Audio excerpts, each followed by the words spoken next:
Hey everyone, I'm Trevor and we're back at SeaWorld San Diego for the start of Spooktacular, the Halloween event here at SeaWorld San Diego. So let's get going. As soon as you walk in, or even before you walk in, they have these little stanchions that tell you about the pumpkin hunt. Now, we usually do this every year. It's only $10, so we will probably do it again here today. Just to go around, and we're not going to show you all the locations because we still want it to be fun for when you come, but we'll show you what you're looking for. The first stop you'll also want to make is probably over here at the SeaWorld store. You can purchase some treat bags. They do not hand out free treat bags here at SeaWorld. So usually they have them out here, like really obvious. I'm not seeing where they are. Let's see if we can find some. Here we go. So it looks like this year they have 3 prints. They've got a shark, a dolphin, and a penguin. And that's right outside the registers here for the SeaWorld store. Oh, there might be another one up there that looks like it's green. So the one with a bit of green that I saw was this Elmo one, which is actually really cute. Benjamin, do you like this one? Yes. Here's an older one. It says it's 50% off. So, well, that one, the dolphin one's not 50% off. That one, probably somebody just changed their mind. But they also have the sea lion print down here. So these older ones are half off. And it looks like this is the prizes for the pumpkin hunt. So we've got some cups this year with different colors and themes. We actually opted not to do the scavenger hunt this year because that cup is just, I don't know. They used to have really awesome prizes. In fact, we have this SeaWorld backpack that we earned from doing the pumpkin scavenger hunt one year. We use that thing all the time. But just a little cup, we don't really have a use for it. James said he found one of the pumpkins though, so that we can show you what you are looking for in the pumpkin scavenger hunt. This is literally on the other side of the SeaWorld store. That's it right there. And in this window is a pumpkin with like a painted character on it. I think that's a beluga. The cartoonish painting, I'm not quite sure. I don't think it didn't have a long nose, so it can't be a dolphin. Pretty sure it's a beluga. Now, it has been a few months since we've been to SeaWorld, and I feel like this little display over here for the orca encounter is new, and this is very nice looking. SeaWorld has been upping their game with their aesthetic, their like line entrances and attraction entrances lately. I really appreciate good, clean design, and I love this. Now, the purpose of this visit is not to go check out all the animals, so I'm not sure how much of that's going to be in this video. We're only talking Spooktacular, the events that are going on with it, and the treat trails. We want to show you the treat trails, the type of treats that you can expect to get out of those, and then we're also going to go to the Otter show and show you some clips of that, not the whole thing, but you'll be able to see and get the idea of what it is. Now, SeaWorld doesn't hand out any paper maps to show you where the candy stations are, but they do have in-park maps that you can take a picture of. You can also scan that QR code, bring it up digitally, or just Google it and find it digitally. But the candy trails are towards the back by the Bayside Amphitheater. 1, 2, 3, 4, 5, 6, and 7, all in a row. All 7 of them are right back there by Otter's Spooktacular Surprise, which is the main show that we're gonna go check out. They also have a mermaid meet and greet over here by station number 1 that we're gonna show you. But again, that is in the back left-hand corner of the theme park. The entrance is right down here. Something else new is that the Shipwreck Reef Cafe recently reopened with a new menu. And I want to pop over here and show that to you. We've got the barbecue smoked ribs, teriyaki glazed salmon cheeseburger, Beyond Burger, a grilled chicken sandwich, and they have some healthy options, a Southwest wrap and a seasonal salad. It looks like they also got cheesecake for dessert. This is also new. Mobile order pickup has been added to the restaurant, which is fantastic because this restaurant typically has really long lines. I got carried away filming. Amy pointed out the prices. Did you see those prices? $22.99 for the ribs, which honestly, I mean, if they're decent, we'll have to try them out sometime. Because if they're kind of like Legoland charges that much for their barbecue too. But you do get a lot of stuff at their barbecue though, so we'd have to compare the size portions. But the salmon is $21.99. Whew! SeaWorld and their food lately. And don't forget that they tack on that 5% service charge that they don't really tell you about. And it's in very, very teeny tiny font at the bottom of the screen. We are approaching the start of the Spooktacular stuff. Got a pumpkin over here off to our right. Usually the mermaid meet and greet happens right over here. I'm surprised that they don't have it set up at the moment. because that's where the map showed it. Well, maybe they moved it someplace else. Now we have the hay bale maze here, which is mainly just meant for little kids. Pretty sure Benjamin's even tall enough to see over that by now.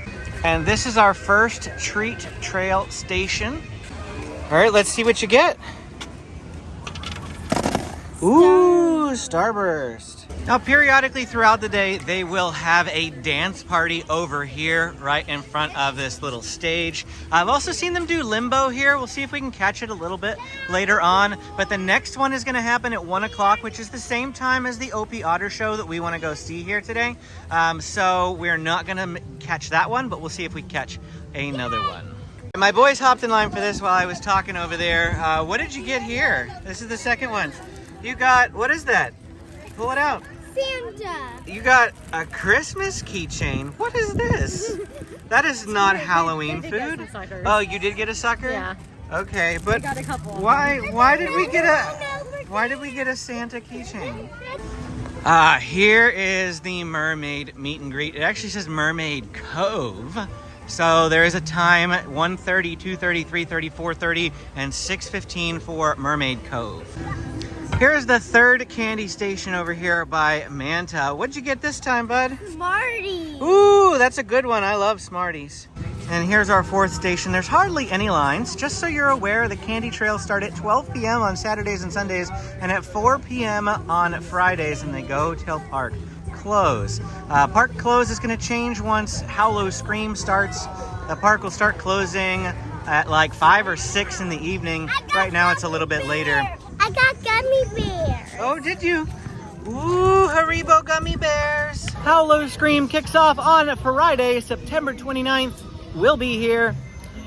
Amy is going to be here. This is the one like scary event that she does each year. Yeah, and I don't like it leading up to it, and then once I get here, I laugh pretty much the whole time I'm here. But yeah.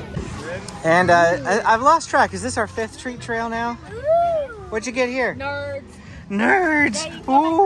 Ooh, nerds.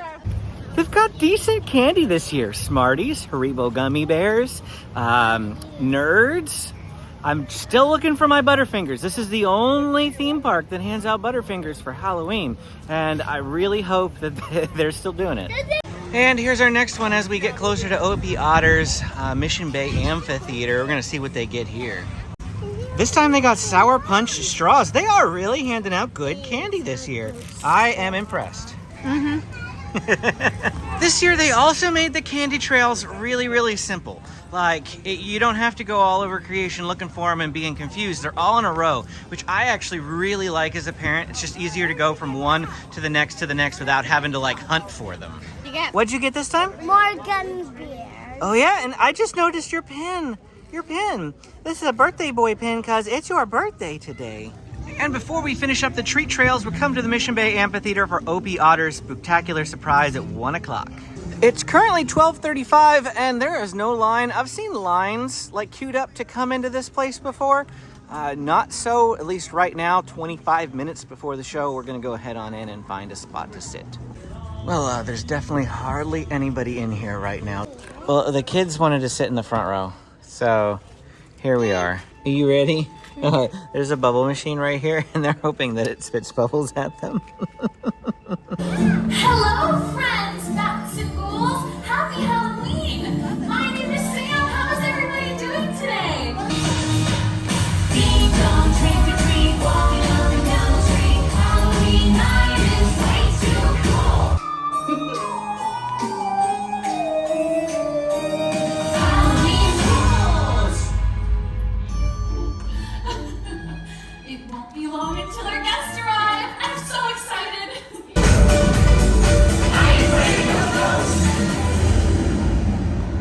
So what did you think of the show? I haven't decided yet. I thought it was kind of cute. I mean, if you like characters, they got 4 different characters in there, and it was definitely cheesy, definitely meant for little kids. Definitely meant for really, really little kids. The bubble thing is the best thing they've ever done in here. I miss the bubble gum. But they routinely do kid-related things in here. So honestly, it fits the theme, fits what I would expect of something in the Mission Bay Amphitheater. Definitely worth checking out. That they pretty much sang very familiar Halloween songs, Thriller, Monster Mash, Ghostbusters, things that I can't put in the video because it'll trigger a copyright notification. So, sorry you can't see it. But, you know, you can see some clips of what was going on anyway. And they were handing out these balloons. Well, not balloons, but like beach balls. They hit 3 or 4 of them into the audience. Benjamin actually didn't get one, but the people behind us gave it to him because it was his birthday. And they were so kind. Well, we did all the tree trails actually, so there's nothing more to show you. We're gonna work our way back, do all the tree trails again this direction, and then see if that dance party's still going on when we get over there. I think the mermaid meet and greet should be at least, so we'll be able to show you that. So how do the tree trails work? Well, you need to have a bag. That's why they sell those bags. You don't have to buy their bag. You can bring your own bag, but you do have to have a bag. I have seen a few of people getting turned away because they don't have a bag of any kind. And some people are getting pretty upset, but you know, that's just their policy. They want you to put the treats in a bag.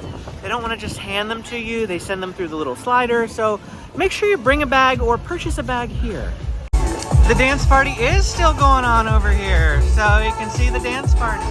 More copyrighted music, hooray! So I'm just gonna talk over it. Looks like we have a few SeaWorld ambassadors that are dressed up doing the dancing.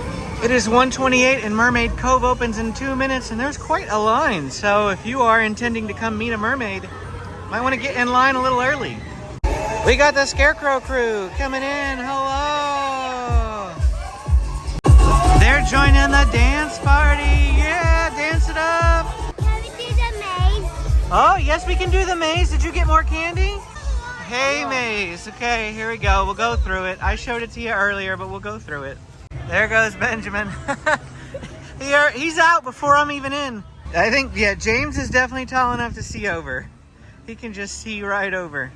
And he is about 54 inches. So probably like 48 inches and under is what this maze is intended for.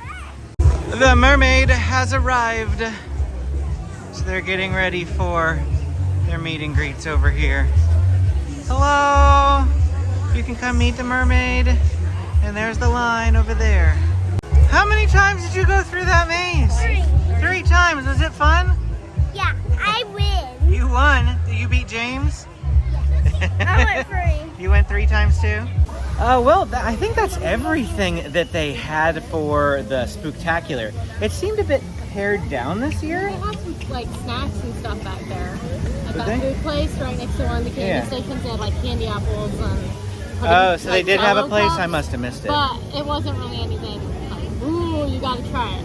I meant in terms of the Manta going by. I mean in terms of the event in general though. It feels a bit pared down. But I feel like what they did have, they did better than in previous years. So maybe they've just put more attention on those things. Maybe not done so much throughout the park, but really focused on the things they have. So for what it is, I think it's worth, you know, if you're going to come to SeaWorld, definitely go by, get some candy, check out the, you know, the show. And at least here it's included in like your ticket. Yes. So it's not like you have to pay extra to come. It's not in. any more expensive to come on a Spooktacular day. But it is a weekend.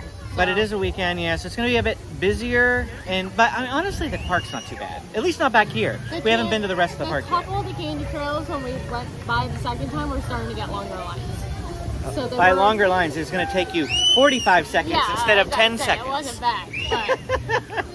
But Looks like there's a line over here for Manta. If I had to eyeball it, I'd say it's about 25 minutes. That's a guess.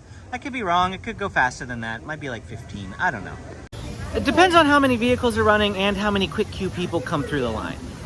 A decent group of people down here at the bat ray feeding area. I can't tell if the bat ray feeding is open at the moment. It's that booth on the right hand side. I don't see anybody with food, so probably not. But this is a really, really fun thing to come check out if you can get the bat ray food, because they like vacuum suck it out of your hand. It's a really interesting experience. They have a couple different bags over here at Manta. They've got this like pumpkin patch one, which is great. And then they have this one that has all 4 of the main prints on it. I guess we got an Elmo one. That wasn't one of the main 4 prints for this year. Well, this is new since the last time we were here. They've got a Rita's Ice Custard Happiness, where the like fusion blenders used to be. Honestly, this place was hardly ever open, so I'm glad that they've put something else in it. We might actually have to stop and get some Italian ice, because I love Italian ice. Oh, whoa, those prices are a lot higher than the normal ones. $8 for a small frozen custard. Ooh, ouch. That's a lot for a little ice cream. Dairy Queen is like $3, something like that. So, ooh, yeah, we passed on that too. Right now, we're gonna walk around the park and see if anything at all is set up for Hallow-Scream. Hallow-Scream starts in 6 days, and my buddy was here a week ago and said that they didn't have anything set up. So it makes me kind of nervous. So over here behind Explorers Reef Cafe, one of the houses, it looks like the circus-themed one is up over here. And they do have some stuff up over this direction for it as well, but I don't see like the food booth that's usually over here. And then I know one of the other, they use that like blue building as another one of their scare houses. At least they did last year. We'll talk about this more on the Hallow-Scream video, which will come out after that event starts. But they do have a necklace that you can purchase where you don't want scares, and the scare actors that are roaming around in the scare zones will avoid you. And it's actually kind of cute this year. When we walked by Electric Eel, it said it had a 15-minute wait, which is not bad for like 2:30 p.m. on a Saturday here in September. Now, this area here is for Hallow-Scream. Typically in the past, it fills up this entire like roof-covered area. So I don't know if they're just in the middle of adding more, or if that's all we're getting this year. I guess we'll have to wait and see. Looks like the gift shop over by Penguin Encounter got a retheme. Now it is called the Seasons Gift Shop, which makes sense because the only time it's open is seasonally for like fall or Christmas or that sort of thing. It's not open currently though, even though it is fall, but yeah, Seasons Gift Shop. And just outside the exit to the Penguin Encounter, we have this display, which is usually where Simon's Slaughterhouse is. In fact, I can see the sign for Simon's Slaughterhouse right over there. So they're still working on this one. It's not quite up and ready, but they have 6 more days to get it going. I mean, we can kind of see on the other side of that wall, and I don't even see anything. It's just a pile of wood at the moment. Check this out. Here's another like really nice sign. They've just been updating all their signs. It's been pretty awesome. And that was it for our brief time at SeaWorld San Diego for today. Being Benjamin's birthday, it's also another one of his friends' birthday, and we've got a birthday party going on a little bit later today, so we just popped in to enjoy the tree trails. Hope you enjoyed this video. Hit the like and subscribe button, and then click this video to keep watching. Thanks for watching, and we'll see you again next time.